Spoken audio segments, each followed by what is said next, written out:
Welcome students to my YouTube channel Hindi Gyan. आज हम लोग हिंदी व्याकरण में पद परिचय टॉपिक पढ़ेंगे। तो पद परिचय होता क्या है, पहले इसके बारे में जानते हैं। पद परिचय वाक्य में आए पदों का विस्तृत व्याकरणिक परिचय प्रस्तुत करना ही पद परिचय कहलाता है।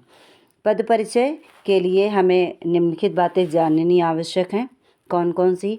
यदि मान लीजिए संज्ञा शब्द का पद परिचय आता है तो हमें सबसे पहले संज्ञा के भेद बताने होंगे। भेद 3 होते हैं संज्ञा के: व्यक्तिवाचक, जातिवाचक, भाववाचक।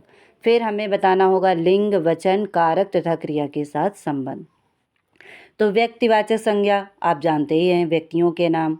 जातिवाचक, जाति से जुड़ा हुआ, जैसे लड़का है, समस्त लड़कों के बारे में बात की जाती। पुरुष, समस्त पुरुषों के बारे में बात की जाती। भाव, अच्छाई, बुराई, है ना, ये सब भाववाचक हैं। तो लिंग, वचन, कारक तथा क्रिया के साथ उसका संबंध हमें बताना है। सर्वनाम पूछा जाता है तो हमें सर्वनाम के भेद बताने हैं। वो कौन कौन से हैं? पुरुषवाचक, निश्चयवाचक, अनिश्चयवाचक, संबंधवाचक, प्रश्नवाचक। पुरुषवाचक में 3 प्रकार के होते हैं, आपका उत्तम पुरुष, मध्यम पुरुष, अन्य पुरुष। निश्चयवाचक में जब हम किसी चीज़ की निश्चितता प्रकट करते हैं। अनिश्चय जब हमें कोई डाउट हो। संबंध में संबंध बताया जाए। प्रश्नवाचक में प्रश्न हो, तब ये सारे सर्वनाम होते हैं, जैसे कौन, किसका, कहाँ है। लिंग, वचन, कारक तथा क्रिया के साथ उसका संबंध बताना होगा। विशेषण, जब हमें विशेषण का पद परिचय करना होता है तो हमें विशेषण के भेद बताने होंगे। भेद में कौन कौन से गुणवाचक है, परिमाणवाचक है, संख्यावाचक है या सार्वनामिक है। फिर हमें बताना होगा लिंग, वचन, विशेष्य। विशेष्य इसलिए है क्योंकि विशेषण है, जब विशेष्य है तभी विशेषण है। क्रिया, अब हम क्रिया के भेद के बारे में जानते हैं। अकर्मक, साकर्मक, प्रेरणार्थक, समस्त, संयुक्त, नामिक, पूर्वकालिक। लिंग बताना होगा वचन, पुरुष, धातु, काल, वाच्य आदि, ये हमें क्रिया के बारे में बताने होंगे। अकर्मक जो कर्म के बिना हो, साकर्मक कर्म के साथ में हो, प्रेरणार्थक यानी जब हम किसी से, जैसे अध्यापक विद्यार्थियों से पाठ पढ़वाते हैं। समस्त में जैसे लिखना, पढ़ना, खाना, बैठना और चलना फिरना, है ना, ये सब। संयुक्त में चल देना, आ जाना। नामिक में शर्माना, दोहराना, घबराना, इस तरह से।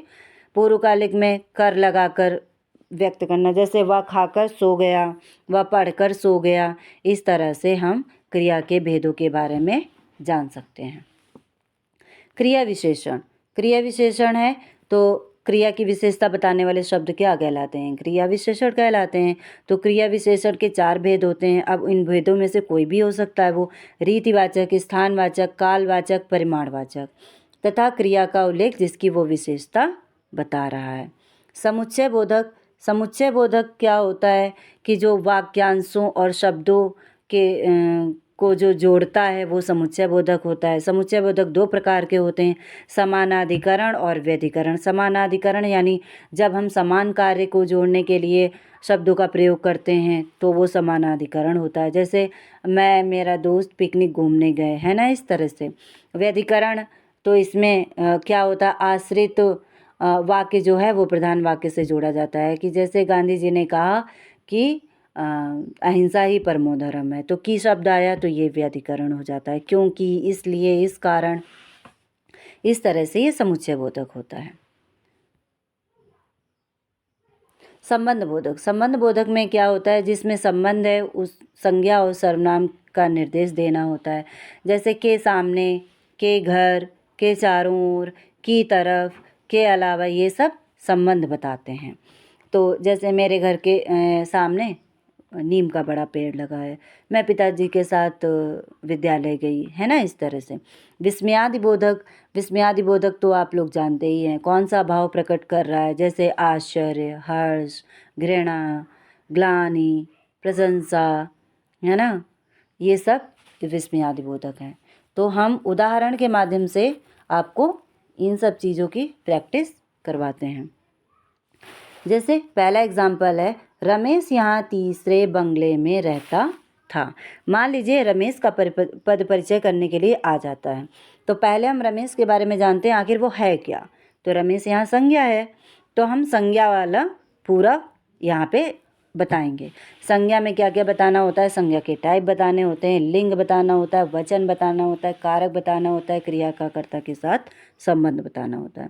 तो संज्ञा में व्यक्तिवाचक संज्ञा है, लिंग में पुल्लिंग है, वचन में एक वचन है, कारक में कर्ता कारक है क्योंकि यहाँ रमेश रहने का काम कर रहा है और रहना क्रिया का कर्ता है।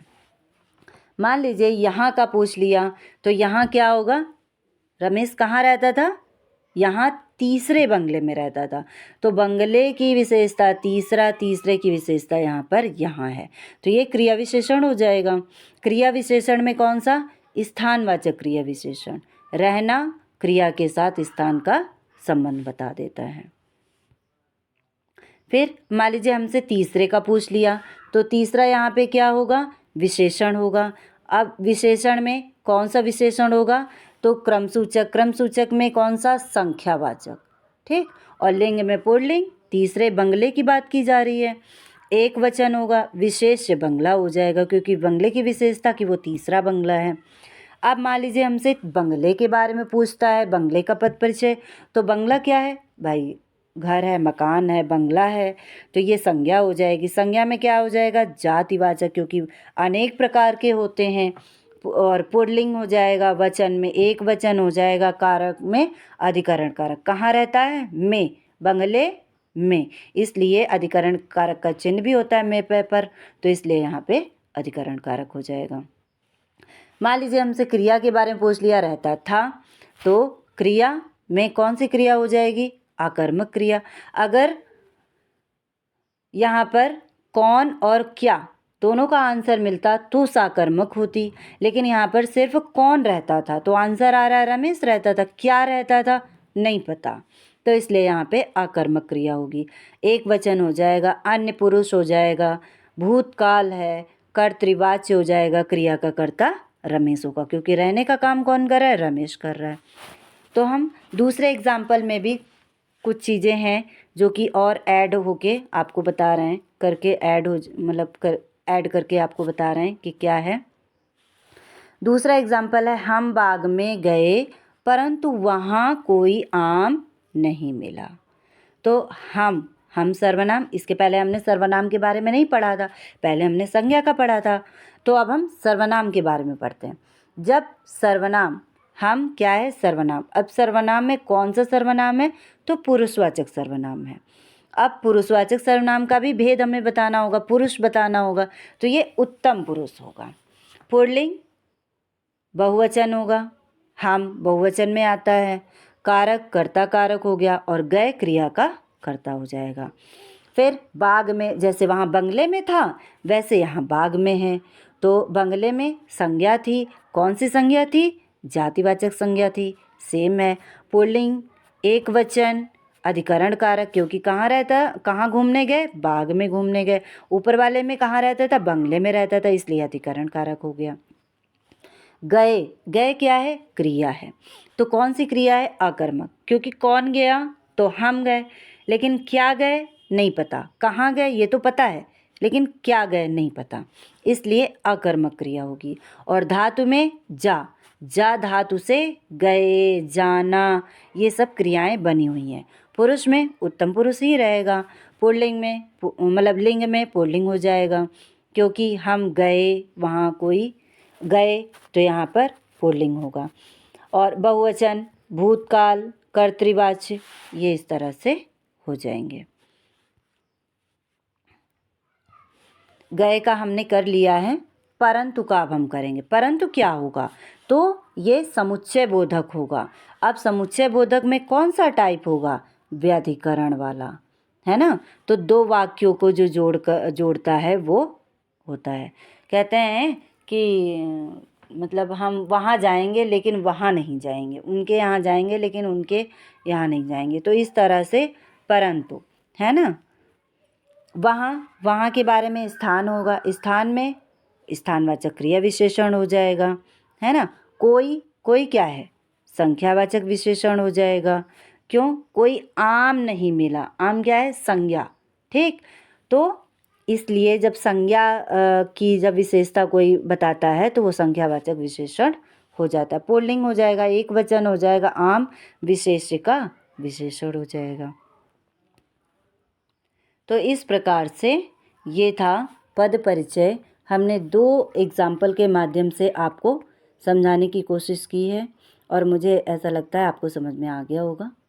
तो अगर नहीं आया है तो कमेंट के माध्यम से मुझे बताइए कहाँ दिक्कत रह गई है, क्या नहीं समझ में आ रहा है, तो आप कमेंट के माध्यम से पूछ सकते हैं। वीडियो को लाइक करिएगा, चैनल को सब्सक्राइब करिएगा। जिन्होंने बेल आइकन नहीं दबाया है वो बेल आइकन दबा लीजिएगा। Thank you.